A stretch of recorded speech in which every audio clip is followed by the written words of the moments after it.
이 말씀을 가지고 하나님이 일어나시니 라는 말씀 붙잡고 기도하는 이 밤 되길 바랍니다. 하나님께서 저와 여러분을 예배자로 부르셨습니다.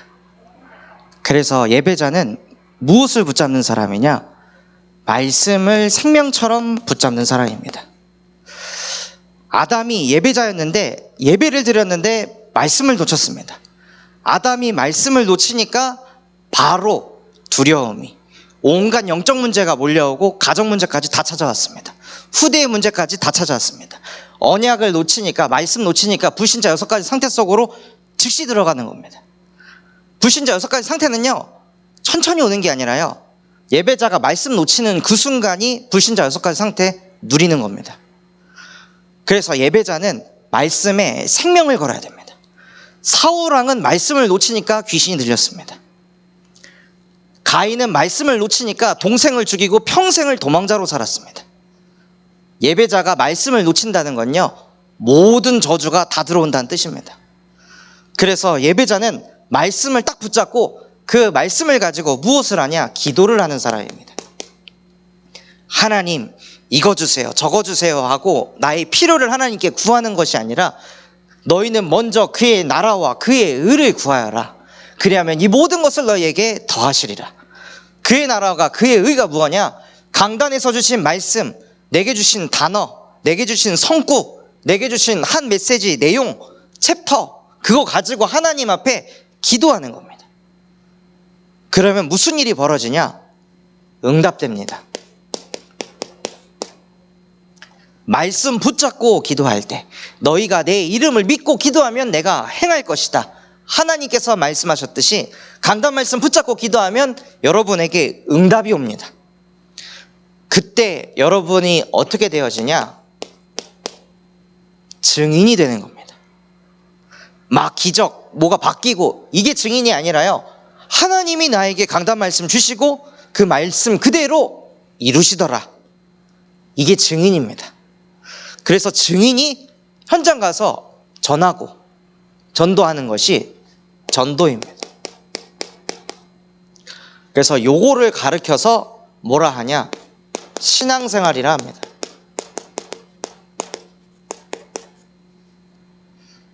말씀 따로, 기도 따로, 전도 따로가 아니라요, 말씀, 기도, 전도가 하나가 될 때 바르게 신앙생활을 시작하는 것입니다.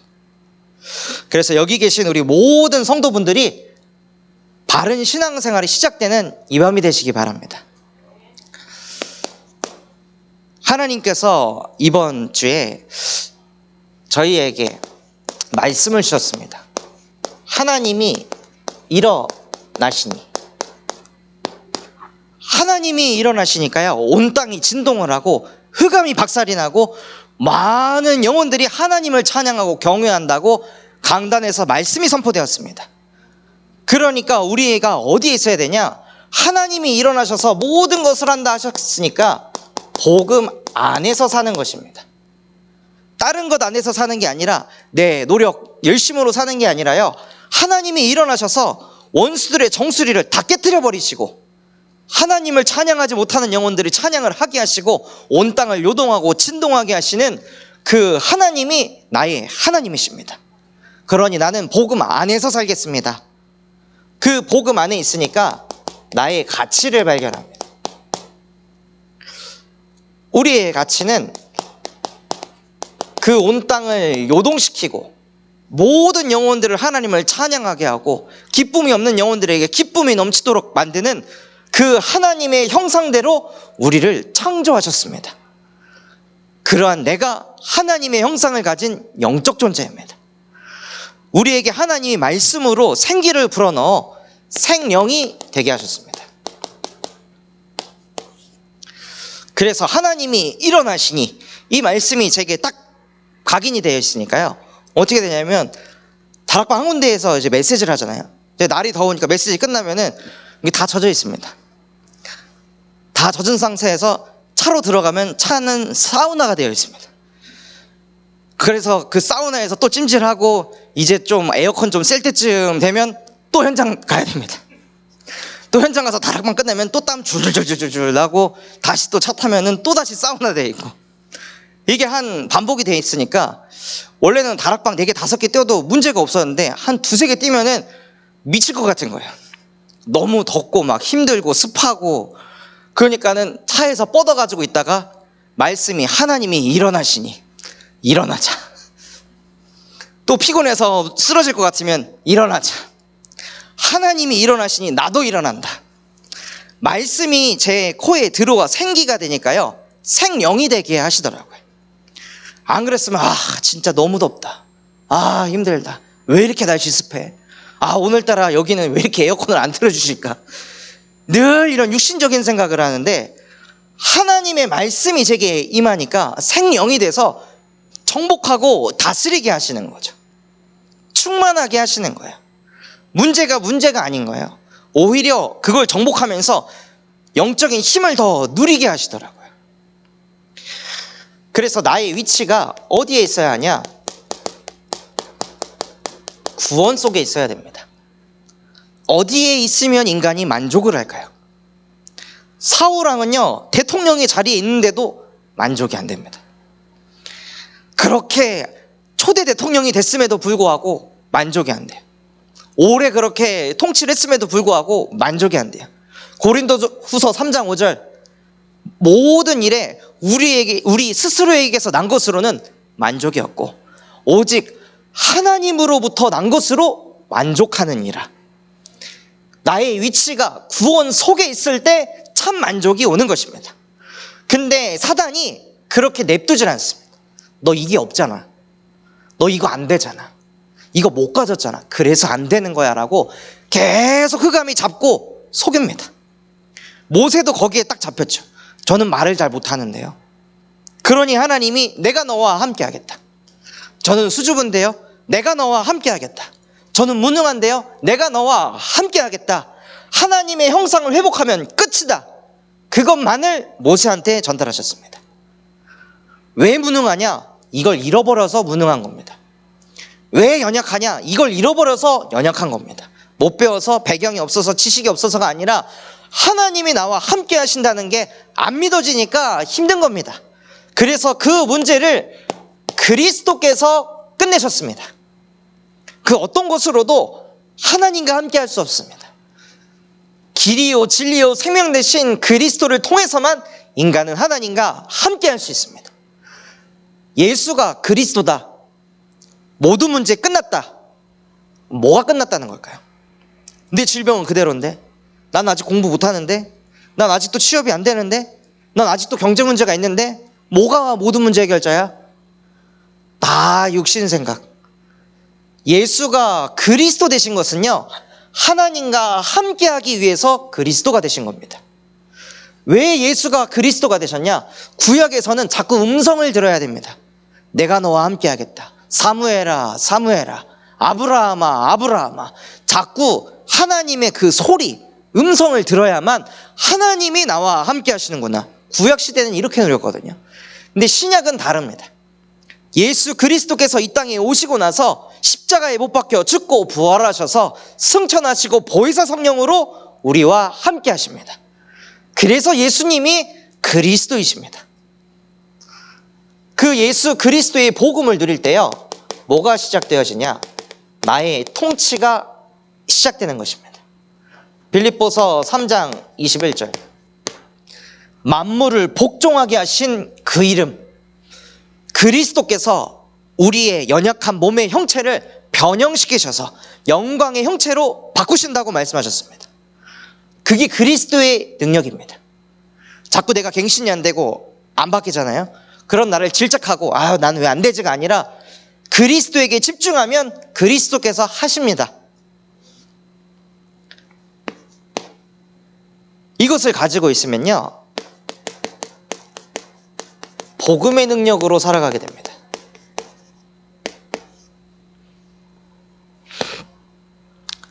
많은 사람들이 복음의 능력이 아니라 내 능력으로.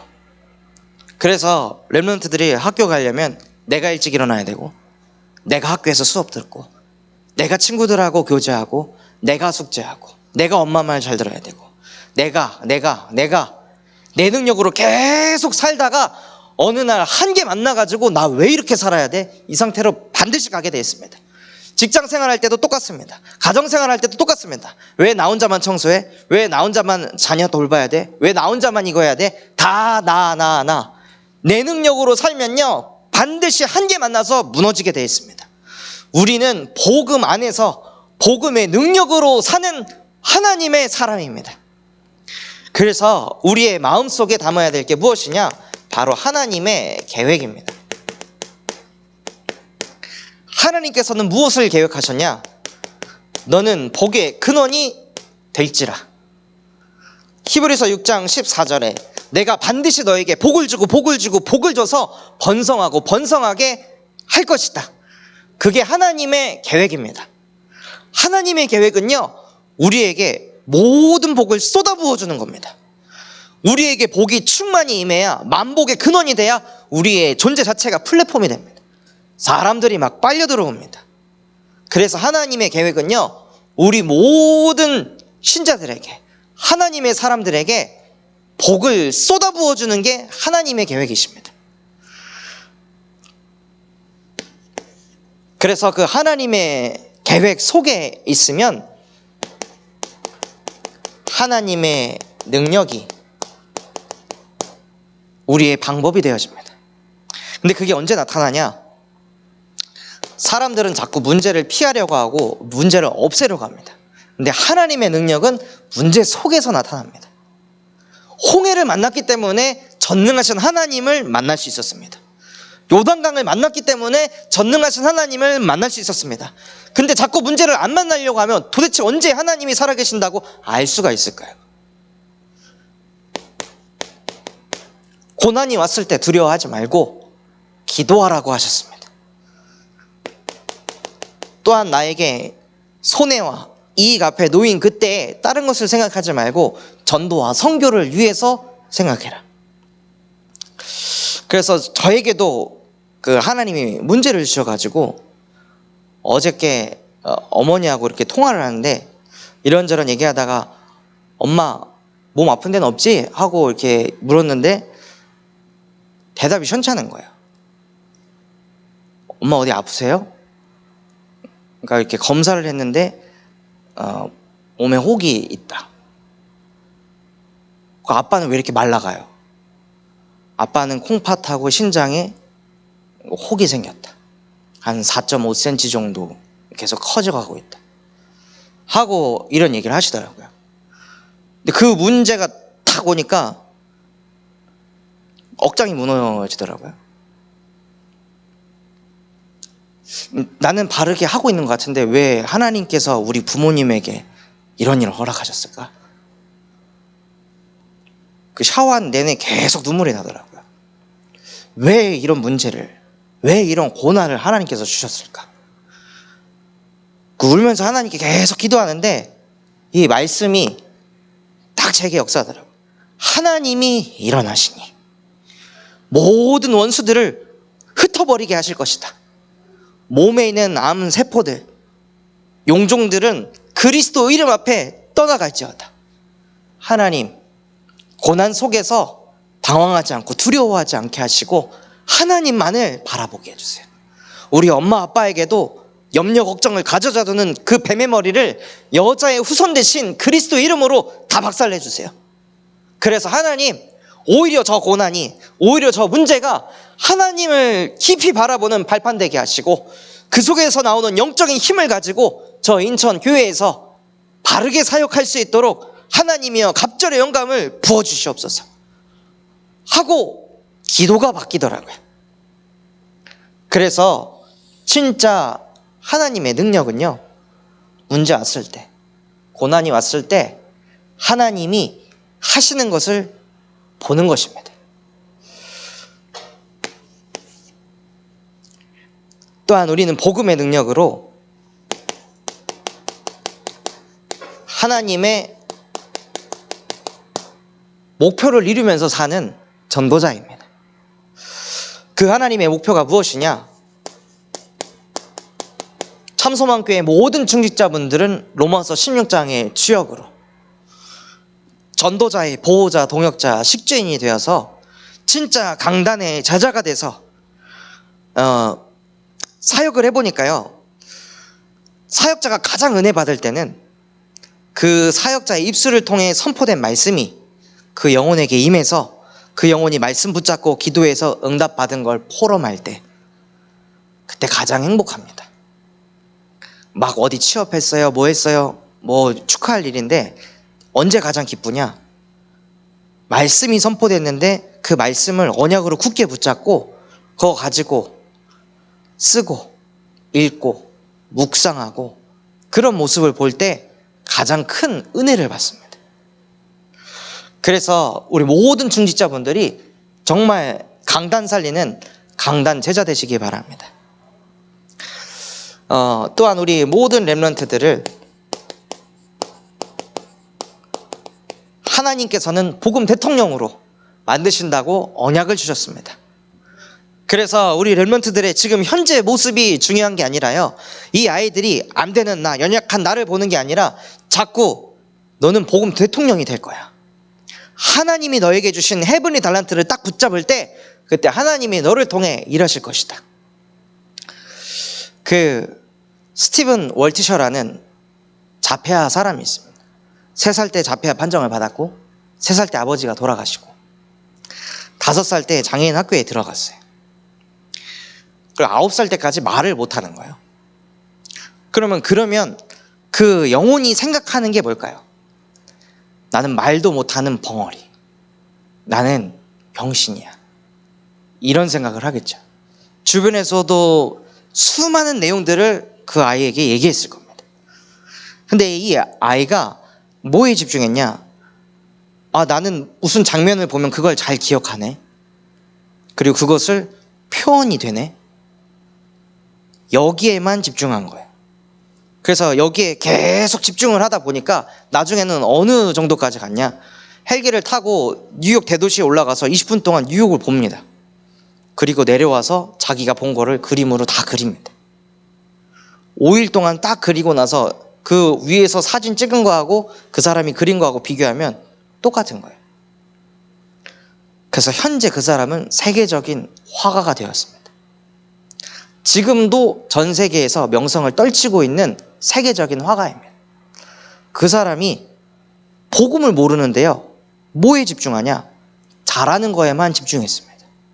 자꾸 내가 못하는 거, 없는 거, 안 되는 거, 그거 쳐다본 게 아니라 잘하는 거, 거기에만 집중해도 자폐아를 초월합니다. 우리 렘넌트들을 그러한 복음 대통령으로, 하나님이 주신 헤븐리 달란트를 찾을 수 있도록 같이 기도해 주시기 바랍니다. 또한 부교역자들은 지도자로 인도받을 거라고 말씀을 주셨습니다. 그래서 우리 모든 부교역자분들이 현장 가서 영접을 잘 시키는 그런 사람이 아니라 어떤 영혼이 붙어도 수용하고 포용할 수 있는 넓은 그릇을 가진 지도자가 될 수 있도록 기도 부탁드립니다. 그래서 하나님이 일어나시니 무슨 일이 벌어지냐? 하나님이 일어나시니 원수들은 흩어지며, 하나님이 일어나시니 원수들이 흩어집니다. 원수들이 흩어지니까 무슨 일이 벌어질까요? 말씀이 들어가는 겁니다. 이 세상의 신이 믿지 않는 자들의 마음을 혼미하게 해서 그리스도의 영광의 복음의 강체가 비치지 못하게 하거든요. 하나님이 일어나시니까요, 그 원수들이 흩어지고 그 사람들에게 말씀이 들어가게 하세요. 말씀이 들어가니까 어떤 상태가 되냐? 하나님을 찬양하는 상태가 됩니다.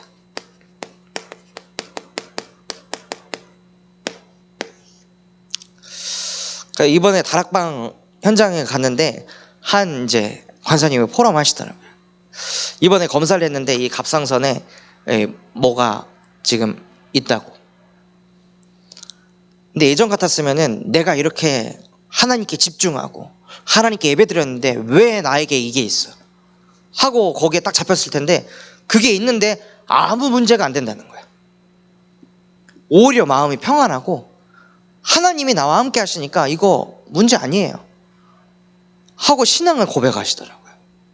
근데 그게 그 부모님 얘기를 듣고 힘이 들 때 그 믿음의 기념비적인 신앙 고백이 저를 살리는 거예요. 그러니까 하나님이 일어나시니까요, 사람들이 문제가 있어도 질병이 있어도요 하나님을 찬양하게 됩니다. 또한 하나님이 일어나시니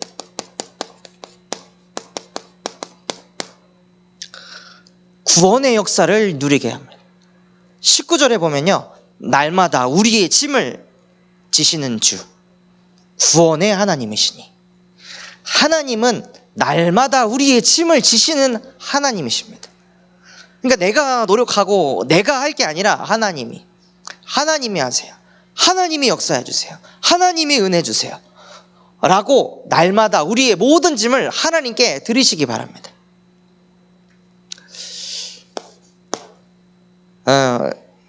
감사하게도 지난주에 유초등부 헌신 예배를 드리게 됐습니다. 그 헌신 예배를 이렇게 드리는데 저희가 앞에서 이렇게 워십을 했었잖아요. 그래서 워십을 하려고 이제 3층에서 이제 연습을 하는데 이제 하시다가 이제 교사분들이 전사님 도저히 안 되겠어요. 저는 그냥 박수만 칠게요 하고 이렇게 얘기하시더라고요. 근데 그날 유초등부 메시지가 네 영혼이 잘 되나 같이 범사가 잘 되고 강건해질 것이다. 영혼이 잘 되면 범사가 잘 됩니다. 아멘 하고 다시 이제 워십하시고 하시다가 저 이거 오늘 처음 해가지고 도저히 안 되겠어요. 영혼이 잘 된 같이 아멘 그렇게 하시다가 나중에 저 끝에서 또 누가 이거 진짜 못하겠다고 하니까 이제 다른 교사분이 영혼이 잘 된 같이 아멘 하면서 나중에는 불신앙이 없어지고 계속 연습을 하시더라고요. 그래서 연습을 다 끝내고 앞에서 영서청년이 가르치다가 성가대 내려갔는데 시키지도 않았는데 계속 틀어놓고 워십을 계속 하시는 거예요. 내려와서도 여기서 앞에서 찬양 인도하는데 저 쭈르륵 서가지고 저기서 또 연습하시고. 근데 그걸 보는데 너무 은혜가 되더라고요. 야, 진짜 영혼이 잘 되니까 범사가 형통하구나, 걸리는 게 없구나, 부끄럽고 창피하고 이 모든 것을 다 하나님께 드리고 산 제물로 하나님께 드리는 예배자가 되게 하시는구나, 그거를 보게 하시더라고요. 그래서 이제야 내가 하나님을 경외하는 줄 아노라.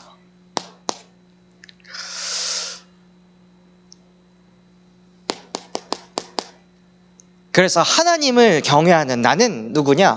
나는 복의 근원입니다.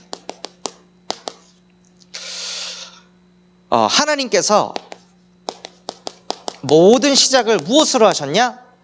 말씀으로 하셨습니다. 태초에 하나님이 천지를 창조하시느니라 말씀으로 모든 것을 시작하셨습니다. 그리고 모든 피조물을 말씀으로만 창조하셨는데 유일하게 인간을 하나님께서 흙으로 빚으시고 시간을 들이고 노력을 들여서 그 코에 생기를 불어넣어 생명이 되게 하셨습니다. 그 말씀을 딱 봤는데 엄청 은혜가 되더라고요. 이야, 나는 하나님이 시간도 들이고 노력도 하고 정성도 들인 그런 존재구나. 내가 그렇게 창조된 하나님의 형상이구나.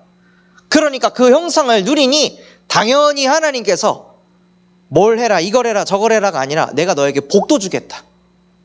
형상대로 만드시고 그 형상 안에 하나님은 뭘 담으셨냐? 복을 담으셨습니다. 생육하고 번성하고 정복하고 다스리는 모든 복들을 쏟아부어 주셨습니다. 그게 인간의 시작입니다. 그런데 인간이 말씀으로 창조되어 말씀으로 모든 것이 시작되었는데요, 그 말씀을 잃어버린 모든 문제가 찾아왔습니다. 그 문제가 무엇이냐? 바로 창세기 3장 문제. 내가 하나님과 같이 돼서 내가 선과 악을 자꾸 분별하는 것. 이거 문제야, 이건 위기야, 이건 갈등이야 라고 내가 스스로 그냥 판단하는 거죠. 하나님이 이거 문제야 라고 얘기를 안 했습니다. 이스라엘 백성들이 홍해바다 만났을 때 너희는 지금 재앙 만났어, 너희는 큰났어, 발에 불 떨어졌어, 기도해 라고 하신 게 아닌데 자기들이 스스로 어떡하지 홍해바다, 어떡하지 애국군대, 자기들이 스스로 하나님이 되니까 시달리는 겁니다. 하나님이 문제 만들어서 하나님이 그 문제를 하나님의 방법으로 해결하려고 하나님이 준비하고 계시는데 내가 하나님이 돼서 이거 어떡하지? 이거 어떻게 해결하지? 이 속으로 끌려가니까 인간이 당연히 스트레스 받고 그 문제 해결하려고 우상을 자꾸 숭배하고 그 문제 해결하려고 예배하고 그리스도 외치는데 안 되는 거죠. 진짜 문제는 하나님의 형상을 잃어버려서 하나님과 함께가 안 되는 문제인데, 그래서 하나님께서는 창세기 3장 문제를 끝내시려고 창세기 3장 15절 여자의 후손이 와서 하나님의 형상을 잃어버리게 한 뱀의 머리를 상하게 할 것이다 하고 여자의 후손 대신 그리스도를 보내셨습니다. 그 그리스도를 통해 모든 시작을 하나님께서는 회복시키실 것입니다. 그래서 우리의 모든 목표는요,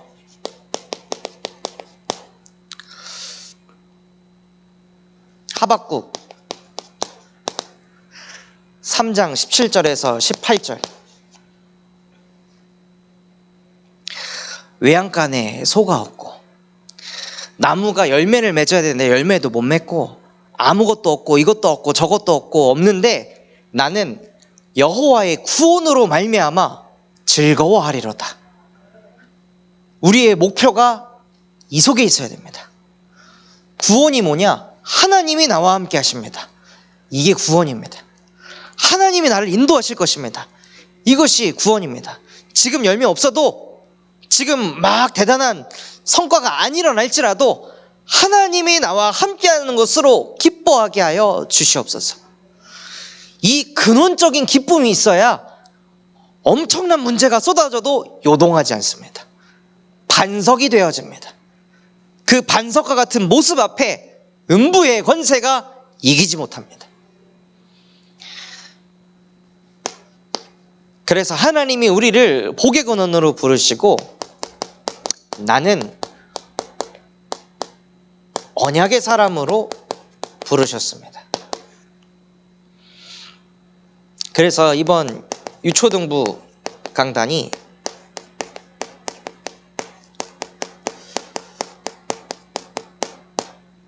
사단을 무릎 꿇게 하는 유초등부.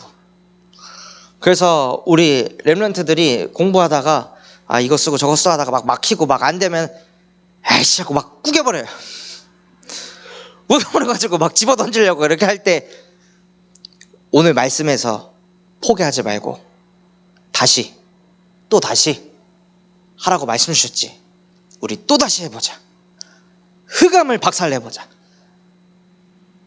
조용히 다시 꾸겼던 거 조용히 피고 다시 쓰고, 뭐 하다가 막히면 울고 포기하고 저 이거 못하겠어요, 영어 공부 너무 스트레스예요 라고 했던 렘넌트들이 지금 네가 이거 못 푸는 순간에도 하나님은 너와 함께 하셔. 못하는 너를 믿지 말고 창조주를 믿어라. 창조주의 지혜가 너에게 임할 때 정복되어질 것이다. 다시 또 도전하자. 흑암을 무릎 꿇게 하자 하고 계속 사단을 박살내가고 있습니다. 그러면서 우리 렘넌트들이 실제 기도를 누리게 하시고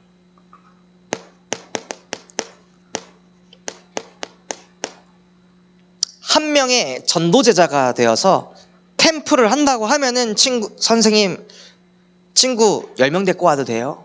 5명 데리고 와도 돼요? 그중에 다 데리고 와. 전교생 데리고 와도 돼요? 야, 넌 시대적인 전도자구나. 다 데려와. 아이들이 교회에서 뭘 하는 걸 쪽팔려 하지 않습니다. 부끄러워하지 않습니다. 나는 하나님의 자녀, 프라이드가 있습니다. 교회 다닌다는 그 프라이드가 아이들에게 있어요. 그래서 막 카톡명도 나는 하나님의 기쁨이야, 막 이렇게 애들이 써들었더라고요. 나는 하나님의 자녀야 하고 카톡명에 이렇게.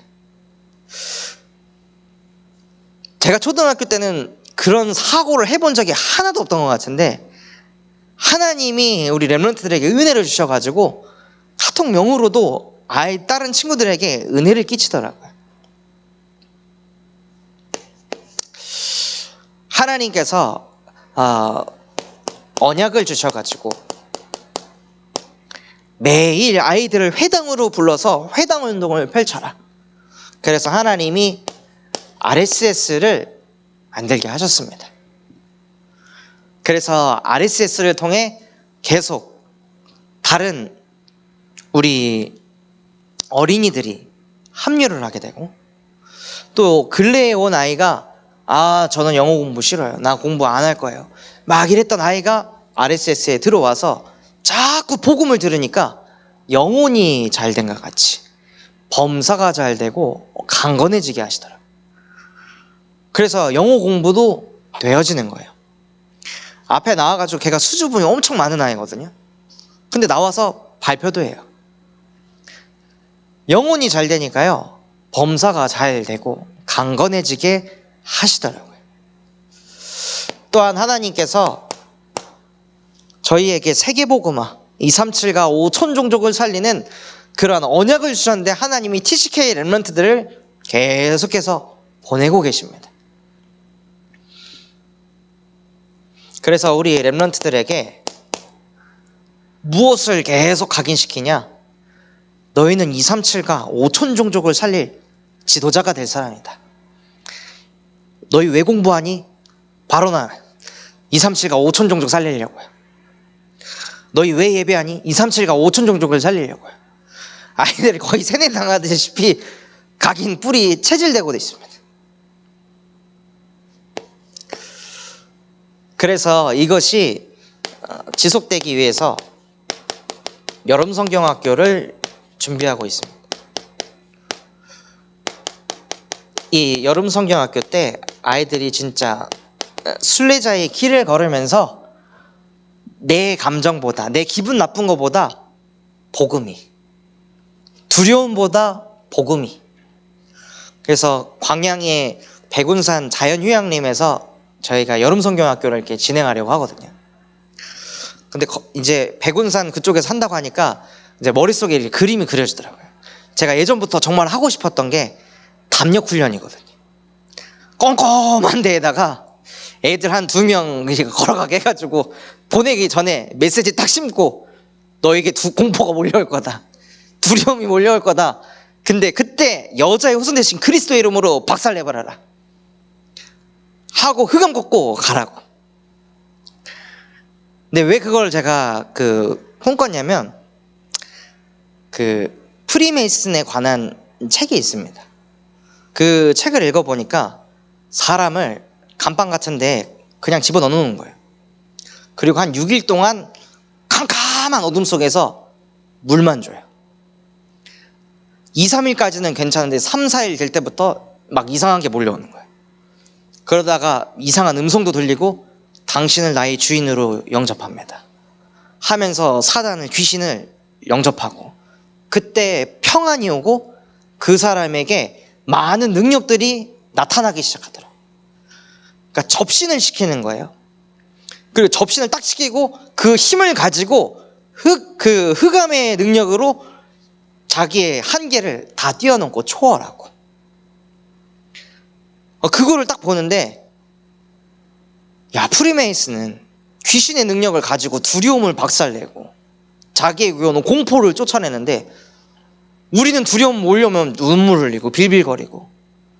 렘넌트를 진짜 렘넌트답게 키워야겠다. 그래서 그런 마음이 제게 딱 임해가지고 이 순례자의 길을 할 때 아이들에게 다른 것이 들어가지 않고, 공포가 들어가지 않고, 나는 여름성경학교 다시 나네, 이게 아니라 진짜 하나님이 나와 함께 하시니까 어떤 어둠 속에 들어가도 나의 존재 자체가 빛이더라. 빛 대신 그리스도께서 나와 함께 하시니까 아무것도 문제되지 않더라. 그래서 진짜 학교 가가지고 막 그 영웅당을 펼칠 수 있는 렘넌트가 되도록 기도해 주시기 바랍니다. 그래서 우리가 하나님을 경외하는 하나님의 사람으로 부름받았는데요. 하나님을 경외하는 것이 무엇이냐? 천명을 받드는 것입니다. 하나님께서 내게 주시고자 하는 말씀, 그 말씀을 딱 붙잡는 것이 천명을 받는 것입니다. 그 말씀 가지고 기도하고, 그 말씀 가지고 기도를 하다 보면요, 미션이 발견되어집니다. 그래서 말씀으로부터 시작해가지고 미션까지 가는 거죠. 그러니까 예배를 드리는데 내가 자꾸 바뀌어요. 미션을 하다 보니까 내 체질, 내 습관, 내 선택, 사고방식 모든 것이 바뀌어가는 거예요. 그러니까 진짜 빌립보서 3장 21절 말씀 그대로 나의 그 연약한 형체를, 그 낮은 몸을 영광의 형체로 변형시켜 가시는구나. 그걸 이제 신학적으로는 성화라고 합니다. 하나님이 우리에게 말씀 주시고 하나님께서 주신 미션을 그냥 할 뿐인데 우리가 성화가 되어져 가는 거죠.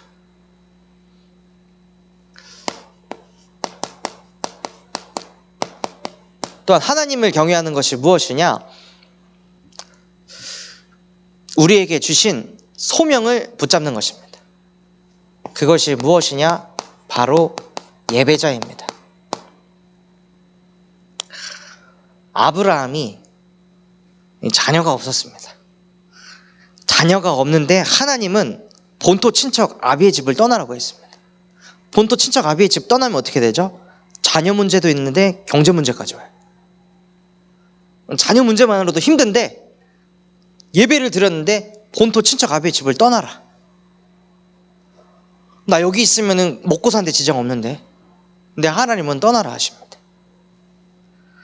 그러니까 아브라함이 진짜 예배자가 되니까 말씀이 아브라함에게 임해서 계산을 안 하는 거죠.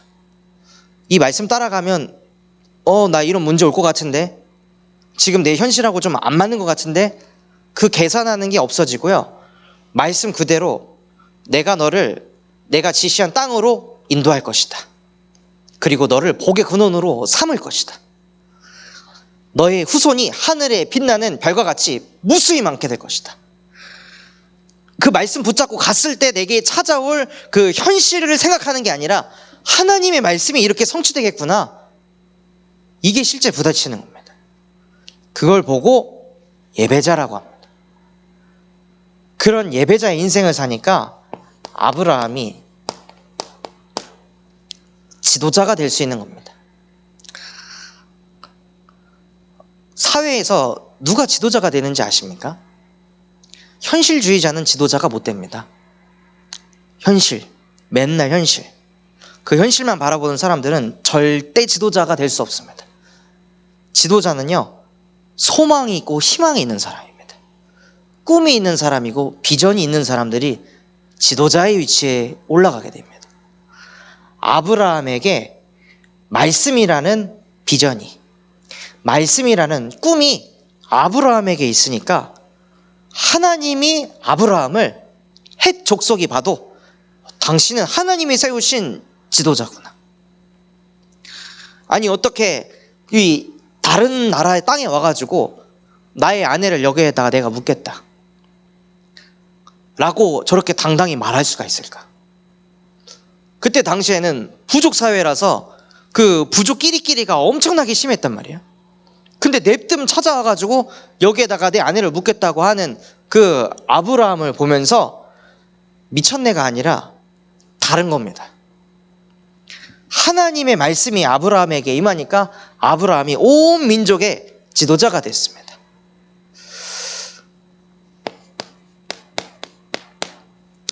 또한 하나님께서는 그 아브라함을 통해서 제자 이삭을 남기게 하셨습니다. 그러니까 예배 성공하면 지도자가 되고요, 저절로 제자가 붙습니다.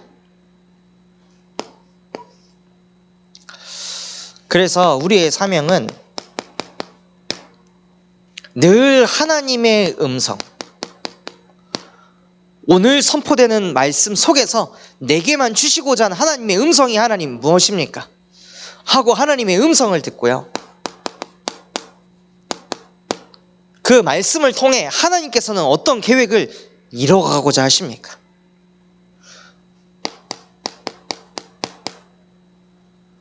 그것을 할 때 하나님의 마음이 내 가슴에 담기는 것이 우리의 사명입니다.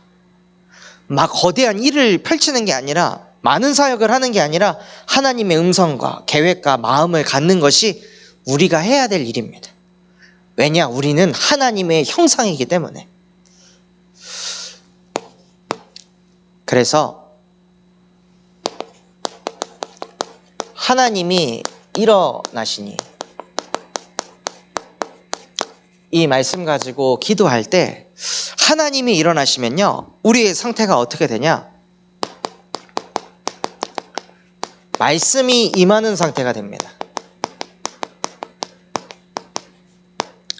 원수들이 흩어지고 그 죄를 짓게 하는 자의 정수리를 깨트려 버리셨기 때문에요, 하나님의 말씀이 임하는 상태, 다른 것이 임하지 않고 다른 것이 들리지 않고 오직이 되는 상태, 그 상태로 하나님께서 역사하신다고 말씀하셨습니다. 그래서 무엇에 오직하냐? 창세기 3장 15절에 우리가 오직을 하는 겁니다. 가정 문제 자꾸 오직하는 게 아니라요, 아담이 가정 문제 가지고 있었잖아요. 하와하고 계속 갈등이 있단 말이에요. 이 육신의 문제, 앞으로 내가 내 인생 어떻게 꾸려나가야 될지 진로 안 보이고, 경제 문제 찾아오고 온갖 문제 찾아올 때 하나님께서 뭐라고 말씀하셨냐면, 가정 문제 해결해 줄게, 내가 너에게 경제 축복 줄게, 내가 이렇게 해결해 줄게가 아니라 여자의 후손이 와서 뱀의 머리를 박살내 줄게, 여자의 후손 대신 그리스도를 보내시겠다고 약속하셨습니다. 그 그리스도의 언약에 우리가 오직을 할 때 하나님의 형상을 회복하는 것입니다. 말씀이 임하는 상태가 무엇이냐? 창세기 6장 14절, 노아야, 너를 위해서 고페로 나무로 방주를 만들어라. 방주를 만들고 역청을 칠해서 그 어떤 것도 틈타지 못하게 만들어라. 방주 속에 있을 때 산다. 방주 밖에 있으면 아무리 돈이 많아도 아무리 똑똑해도 재앙 몰려오면 그냥 날아간다. 영적 문제 오면 그냥 끝난다. 한계 만나서 무너진다. 그러니 너는 방주 속에 있어라. 그게 우리가 해야 할 오직입니다. 그래서 우리에게 주신 말씀, 그 말씀을 가지고 계속 묵상하는 거죠. 노아가 방주 만들 때요, 그냥 만든 게 아닙니다. 몇 규빗으로 만들어라. 그걸 노아가 흘려들었을까요? 조금이라도 한치 오차가 있으면 그 방주는 그냥 깨지는 겁니다. 그러니 노아가 말씀에 오직을 한 거죠. 무슨 뜻이냐? 말씀 놓치면 난 죽는다. 강단 놓치면 나는 죽는다. 강단 예배 실패하면 나는 죽는다. 강단에서 한 언약이라도 내가 붙잡지 못하면 나는 계속 방주 밖에서 재앙 맞으면서 한 주간 살게 될 것이다. 그러니 하나님, 언약 붙잡게 해주세요.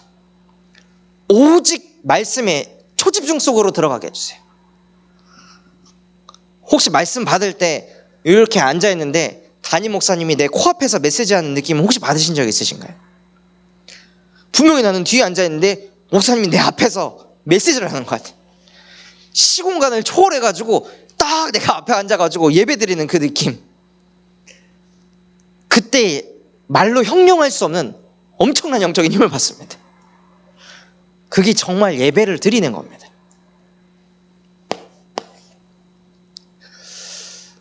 또한 말씀이 임하는 상태가 무엇이냐?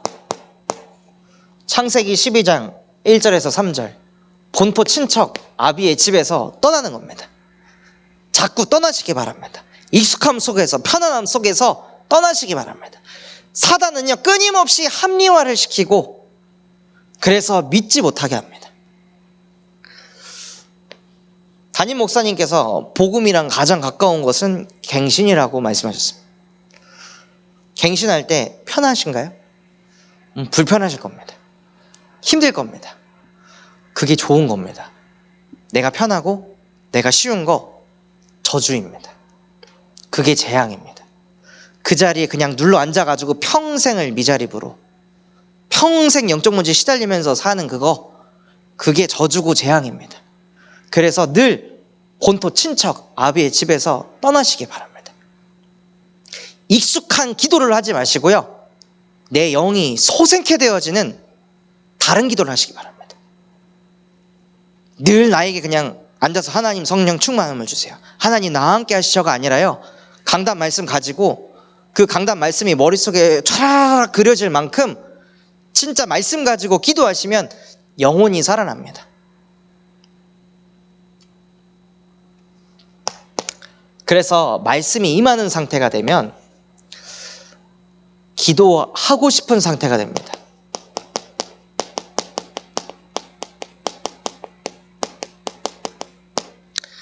결국에는 흑암이 우리의 영혼을 딱 붙잡고 짓누르니까 기도가 안 되고 말씀이 안 들리는 거거든요.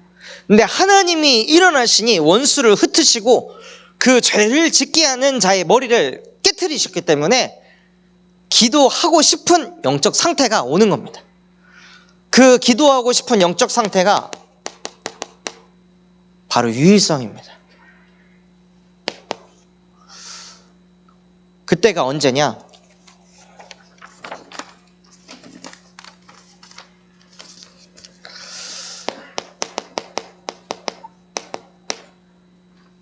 이스라엘 가정에 가정 문제가 생겼습니다. 자기의 딸이 성폭행을 당하고, 그래서 그것을 인본주의를 가지고 아들들이 그들에게 공격을 해서 결국에는 전쟁이 일어나는 그런 재앙이 가정 가문에 찾아왔습니다. 그때 이스라엘이 가정 문제를 해결하려고 머리를 굴린 게 아니라요, 기도를 했습니다. 하나님 앞에 제단을 쌓고 하나님께 기도를 했더니 하나님이 역사하셨습니다. 하나님이 일어나셔서 그 모든 전쟁을 일으키려고 했던 그 족속을 잠잠하게 하셨습니다. 흩어버렸습니다.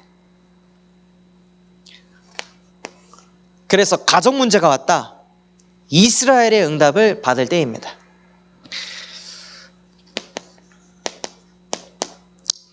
또한 모세가 앞에는 홍해바다, 뒤에는 애국 군대가 몰려오고 모든 이스라엘 백성들이 모세를 돌로 쳐 죽이려고 할 때, 그때 기도하고 싶은 상태가 되었던 거죠. 난 이제 죽었다가 아니라 하나님이 우리를 이 속에서 건지셨으니 하나님이 지금 일어나시옵소서, 하나님의 손이 역사하여 주시옵소서 하고 모세가 하나님께 기도하니까요, 하나님이 일어나셔서 하나님의 일을 행하셨습니다.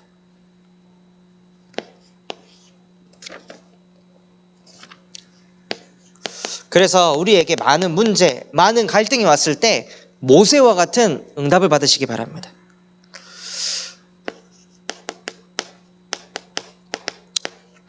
또한 저희가 삶을 살다 보면요, 제 능력에 맞지 않는 어떤 위치에 설 때가 있습니다.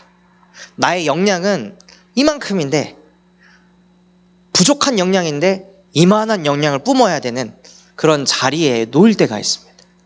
그래서 어떡하지? 나는 아직 부족한데. 엘리사가 딱 그런 위치에 있었거든요.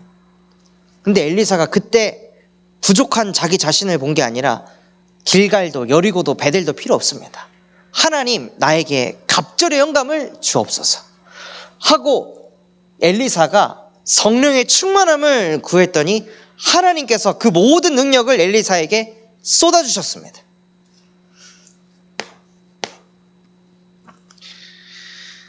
그래서 말씀이 임하고 진짜 기도하고 싶은 상태에서 기도를 누리게 되면요, 전도가 되어지는 상태 속으로 들어갑니다. 그걸 보고 재창조라 합니다.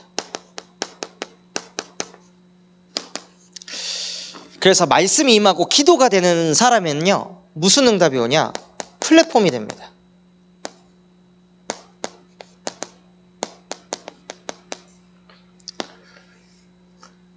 이스라엘이 영적인 힘을 가지고 있으니까 모든 자녀들이 다 몰려왔습니다. 모세가 영적인 힘을 가지고 있으니까 이스라엘 백성들이 몰려왔습니다. 엘리사가 영적인 힘을 가지고 있으니까요, 주변에 있는 신학생들이 다 몰려왔습니다. 전도는요, 찾아가는 게 아니라 되어지는 겁니다. 우리의 자신이 플랫폼이 되게 하시고,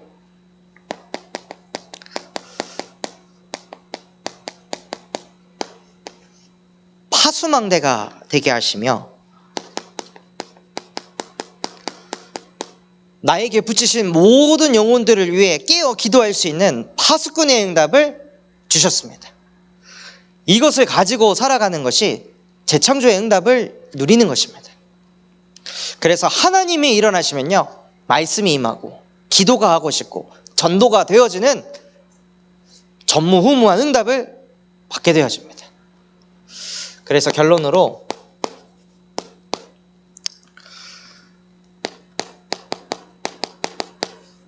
하나님의 말씀이 우리에게 생기가 될 때 우리의 영은 살아있는 생명이 되어집니다. 그래서 날마다 우리가 예배를 할 때 이 말씀이 나의 영혼을 살리는 생기가 되는 진짜 예배자의 축복을 누리시기를 예수 그리스도 이름으로 기도하도록 하겠습니다. 저희 받은 말씀 가지고 합심해서 기도하도록 하겠습니다.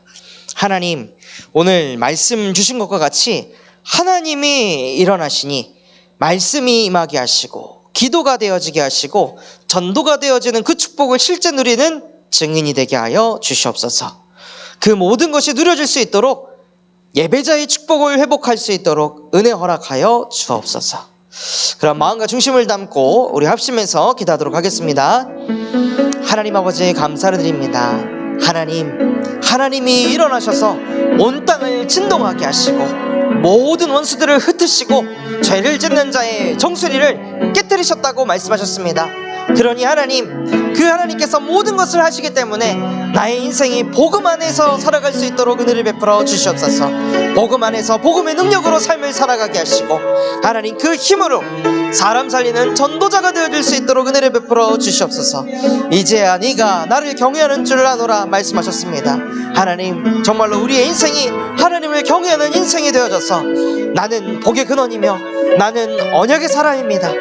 이 언약이 실제 우리에게 각인 뿌리 체질되게 하사 늘 하나님을 경외할 수 있도록 천명, 사명, 소명이 우리의 것이 되어질 수 있도록 은혜를 베풀어 주시옵소서. 하나님이 일어나셔서 말씀이 임하는 상태가 되게 하시고 기도하고 싶은 상태가 되게 하시고 전도가 되어지는 영적 상태가 되어질 수 있도록 주의 성령께서 역사하시고 온전히 은혜를 베풀어 주시옵소서.